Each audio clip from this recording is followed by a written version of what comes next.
We are shown a dark jungle at the start of the film. Here, a child was running away from someone, or getting scared of someone. The scene cuts and we are shown a red bus on a road passing through this jungle. A little further on, this bus gets blocked due to a tree. So this bus takes another route, without knowing that there could be some danger ahead. We also see some skeletons there. And as we move forward, all the trees had been cut down by a tree. Suddenly, there was a loud noise all around. The child sitting in the bus got scared and looked towards the road, because the driver had to stop the bus all of a sudden. He got down and saw a dead deer in front of him. And as soon as he put him in his place and turned around, he was shocked. The next minute when he got back on the bus, we saw that there was a man behind him, who had taken the bus driver to the gunpoint. He threatened all the children and asked them to sit in their seats. Everyone started listening to him. And all of a sudden, a child sitting in the bus remembered that he had read about this man in the news. He was a serial killer and had just escaped from jail a few days ago. Not only that, the scary thing was that this man used to kill only teenagers. He claimed that he was a psychopath. According to this man, these people kept stepping. They even threw their phones out of the window. And the driver kept driving his bus. And while driving, the driver missed another signboard, which said that he was heading towards an empty military zone. This is an area where research was done years ago. But now no one used to live there. There was a tunnel in which a lot of lights were on at this time. And his bus suddenly stops in this tunnel. He found out that the engine of the bus had broken down. And the psychopath killer thought that the driver was playing tricks on him. That's why he took a child to the gunpoint, and told the driver to get down and repair the bus in front of him. If anyone tries to play tricks, I will kill this child. Meanwhile, the lights of this tunnel suddenly went off. All of them suddenly got scared. Suddenly, they started hearing scary noises in this dark tunnel. The killer pointed to the driver to go and see what was there. The driver also took his torch and moved forward. As he kept moving towards the darkness, he started seeing a shadow. When he got closer, he found out that it was a terrifying looking monster. The driver screamed in fear and the monster grabbed him by the chest and killed him. The people sitting inside the bus were seeing all this. The killer also quickly came inside the bus with the girl. These people started screaming. The killer tells them to be quiet so that the monster can't see or hear, and tries to start the bus quickly. But there was no key to the bus here. It was still in the driver's hand, which the monster had killed. He gives these children the task of getting the key from the driver. As soon as the girl went to the driver in fear to get the key, she was shocked to see him. He was dead. The girl couldn't believe it. Her tears started coming out of her eyes. But this was not the time to cry. She carefully took the key from the driver and returned to the bus. Even sitting in the bus, she was in a strange condition. When the other children ask her about the driver, she shakes her head in no, because he was no longer alive. Hearing this, all the children were sad. Here, the killer tells the boy named Reggie to start the bus. But the bus was broken. How would it start? He threatens him that if you don't start the bus, I will kill all of them. The boy was also very angry with the rest. Without fear, he starts arguing with this killer. And as soon as the opportunity comes, a child pushes him from behind. He fell down. So Reggie suddenly took a gun from his hand, and then pointed it at him. Seeing this, the killer started laughing.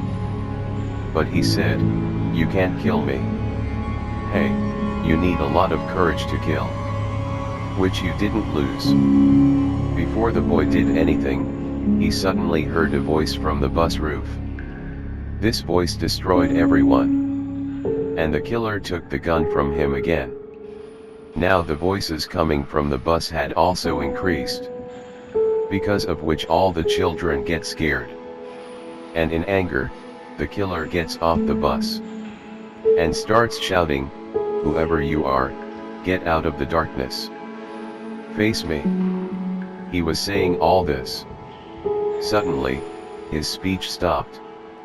A strange smile came on his face. And suddenly someone attacked him. The attacker had separated his head from the house.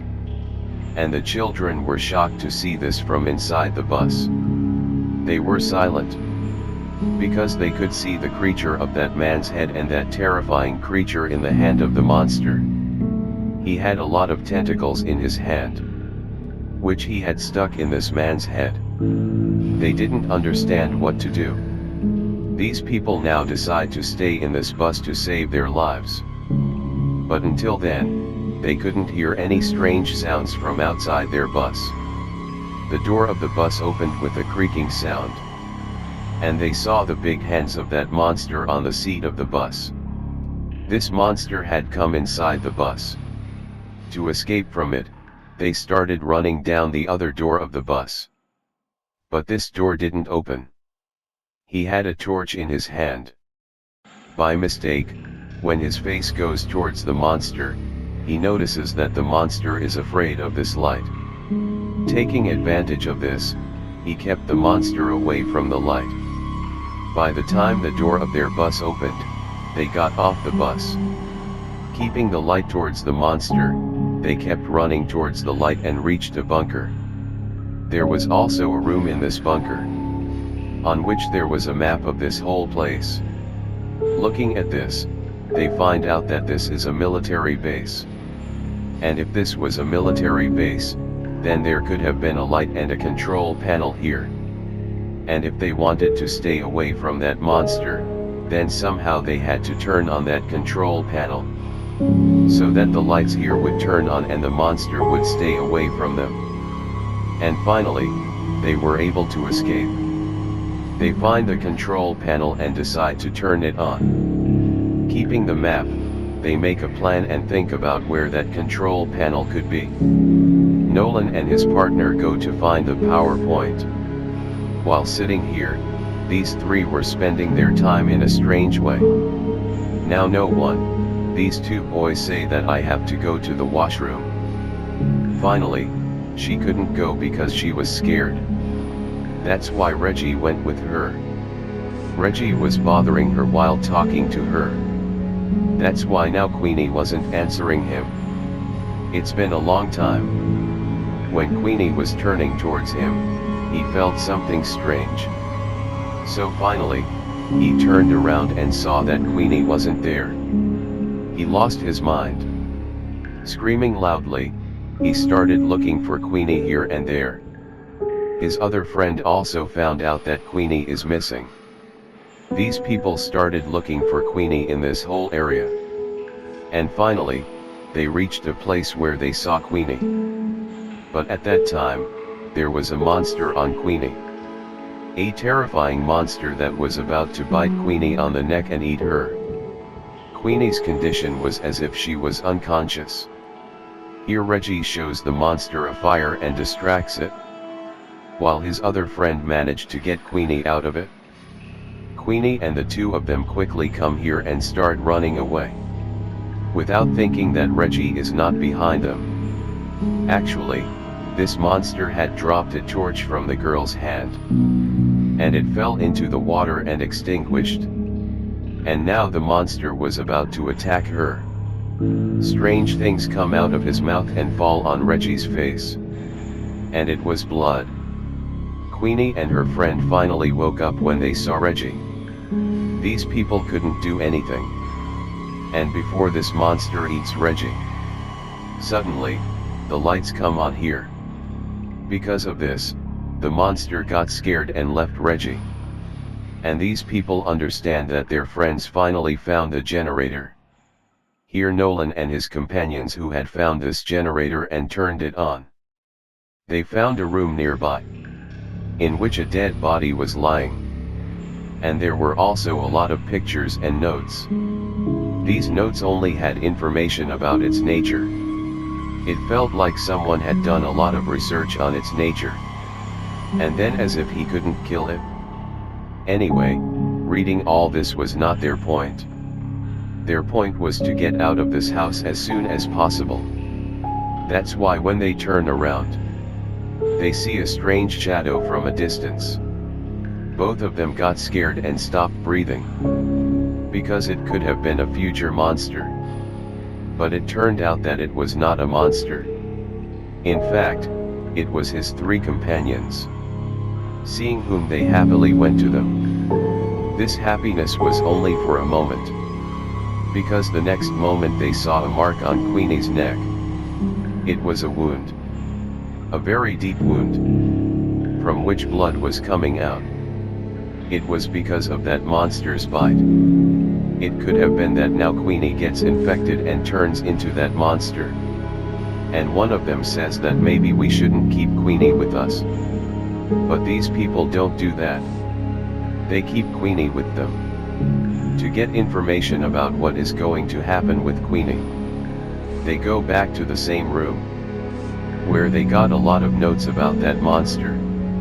From the many notes there, they pick up a notebook and start reading it. This was a story of a boy who loved to explore new places with his sister. And one day they came to this military base while exploring. The boy who wrote this story, he kept looking at the map, and he was left behind, while his sister kept reading ahead. And suddenly he got shocked, as if he saw something weird in the tunnel.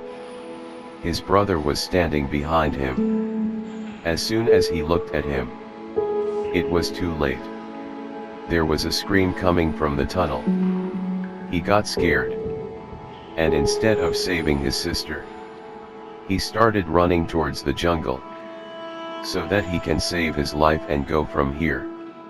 This is the same scene that we saw at the start of the movie. This time this boy left from here. But now this incident remained in his mind. This thing remained in his heart.